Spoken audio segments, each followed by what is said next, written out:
آج تو پورا خطبہ ہی حضرت حجت ہی سے متعلق رہا، ان کی نصرت کیسے ہو سکتی ہے، تو میں فقط اس میں ایک جملہ پڑھاؤں گا کہ اس نصرت کا ایک طریقہ یہ بھی ہے کہ آپ اپنی اٹینڈنس کو میچ کر لیں امام زمان علیہ السلام کی اٹینڈنس سے. یعنی یہ کہ جہاں آپ دیکھیں کہ جس محفل میں امام زمانہ علیہ السلام حاضر ہوں گے تو وہاں میں حاضر ہوں یا نہیں ہوں، یہ اٹینڈنس میچ کرنا. مثال کے طور پر نماز اول وقت میں امام زمانہ علیہ السلام حاضر ہوں گے یا نہیں ہوں گے، حاضر ہوں گے تو میں غائب نہ رہوں. مجلس ابا عبداللہ علیہ السلام میں جہاں کہیں بھی امام زمانہ علیہ السلام حاضر ہوں گے یا نہیں ہوں گے تو میں اپنے یہاں پر غائب نہ رہوں. کچھ ایسی محفلیں ہیں جس پہ قرآن پر ہاتھ رکھ کے ہم کہہ دیں گے کہ یہاں امام زمانہ علیہ السلام نہیں آ سکتے.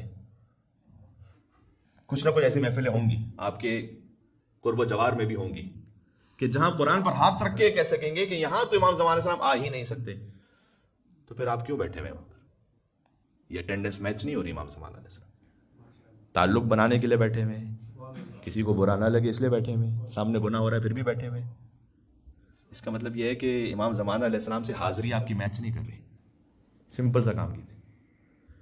چل میں تو تھوڑا سا آپ کو اپنے لیے کیا کہوں، بس بہرحال گریس کے لیے کہہ رہا ہوں کہ کہیں کہیں ڈاؤٹ ہے کہ امام زمانہ علیہ السلام پتہ نہیں یہاں ہے یا نہیں ہے، میں تو اس کی بات بھی نہیں کر رہا. میں تو کہہ رہا ہوں جہاں آپ یقین کے ساتھ امام حسین کی قسم کھا کے کہہ سکیں کہ یہاں امام زمانہ علیہ السلام نہیں آئیں گے تو پھر مجھے نہیں بیٹھنا چاہیے. چاہے کسی کو اچھا لگے برا لگے، یہ میرا تعلق نہیں ہے اس سے. مجھے جواب دے امام زمانہ علیہ السلام، اللہ کو جواب دینا ہے مجھے.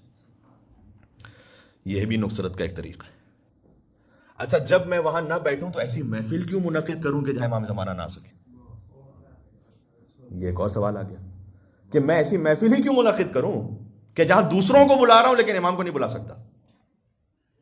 اس لیے کہ سامنے سامنے وہاں گناہ ہے، سامنے سامنے وہاں بھیجا بھی ہے، سامنے سامنے وہاں پر اللہ کا طغیان ہے، سامنے سامنے کی بات. تو میں کیوں ایسی محفل منعقد کروں؟ نہ ایسی محفل میں جائیے نہ منعقد کیجیے.